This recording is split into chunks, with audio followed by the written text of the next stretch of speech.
ചിരിച്ച് ചിരിച്ച് ചാവുന്ന അവസ്ഥ ഇങ്ങനെ തുടരുകയാണെന്ന് പറയേണ്ടി വരില്ല നമുക്ക് പല സമയത്തും. ഒന്ന് ആലോചിച്ച് നോക്കൂ, കേരളം ഭരിക്കാൻ പോകുന്ന പാർട്ടിയാണ്.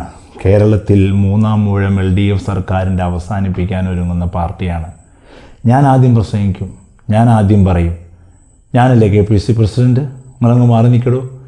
അങ്ങനെ VD സതീശൻ, സുധാകരൻ പോര്.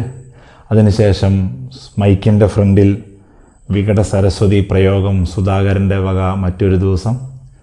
ഓരോ ദിവസവും കോൺഗ്രസ് നേതൃത്വം ക്യാമറയ്ക്ക് മുമ്പിൽ, ഈ നാടിന് മുമ്പിൽ ഇങ്ങനെ അപഹാസ്യരാവുന്നതേ. ഇന്നലെ കോഴിക്കോട് DCC ഓഫീസ് ഇനാഗുറേഷനുമായി ബന്ധപ്പെട്ട് നമ്മുടെ KC വേണുഗോപാൽ ഇങ്ങനെ വന്ന് നിൽക്കുന്നു. പുറകിൽ ഉന്തും തള്ളുമൊക്കെ നടക്കുന്നത് KCക്ക് അറിയാൻ പറ്റുന്നുണ്ട്. സിദ്ദീഖ് ഇങ്ങനെ കൈ ഇങ്ങനെ ഒതുക്കി ഇങ്ങനെ കയറാൻ ശ്രമിക്കുന്നു.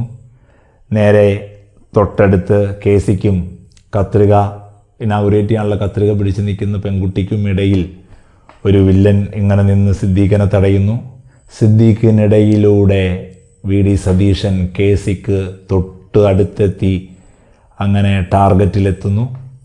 തൊട്ടുപുറകെ ഒരു ഇടം കൈ പ്രയോഗത്തിൽ സുധാകരൻ ഇങ്ങനെ ഞാൻ തന്നെ KCക്ക് ഇടതുവശത്ത് നിൽക്കുമെന്ന് പറഞ്ഞ് നിൽക്കുമ്പോൾ മറ്റൊരാൾ സുധാകരൻ്റെ കൈയെടുത്ത് ഇങ്ങനെ മാറ്റുകയങ്ങോട് നേരെ സുധാകരനെ തടഞ്ഞ് മാറ്റി നമ്മുടെ രമേശ് ചെന്നിത്തലയും കളം പിടിക്കുന്നു. ഒരു കാര്യം ഉറപ്പാണ്, നല്ല അസലടിയും പാളയത്തിൽ പടയും തന്നെയാണ് കോൺഗ്രസ്സിൽ ഇപ്പോഴും നടക്കുന്നത് എന്നുള്ളത്. ഒരു സംശയവുമില്ല. ഈ പാർട്ടി അധികാരത്തിൽ വരില്ല.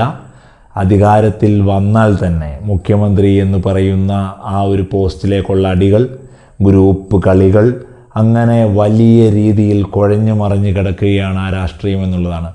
പറഞ്ഞു വന്നത് ഇത്രമാത്രം, 10 വർഷം പ്രതിപക്ഷത്തിരുന്നിട്ടും ഒരു സംഘടിതമായി ഒരു പ്രവർത്തനത്തിലൂടെ LDF സർക്കാരിനെ പുറത്താക്കണമെന്നുള്ള ഒരു ഇച്ഛാശക്തിയോടെ പ്രവർത്തിക്കുന്ന ഒരു പാർട്ടിയിൽ കാണേണ്ട യാതൊരു വിധത്തിലുള്ള ഒരു ബോഡി ലാംഗ്വേജോ യാതൊരു വിധത്തിലുള്ള ഒരു വൺ ഡയറക്ഷനിലുള്ള പോക്കോ ഒന്നും തന്നെ UDFൽ കോൺഗ്രസ്സിൽ കാണുന്നില്ല എന്നുള്ളതാണ്.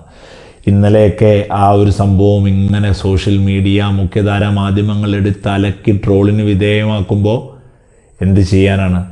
കോൺഗ്രസ് വീണ്ടും പഴയ കോൺഗ്രസ് തന്നെ.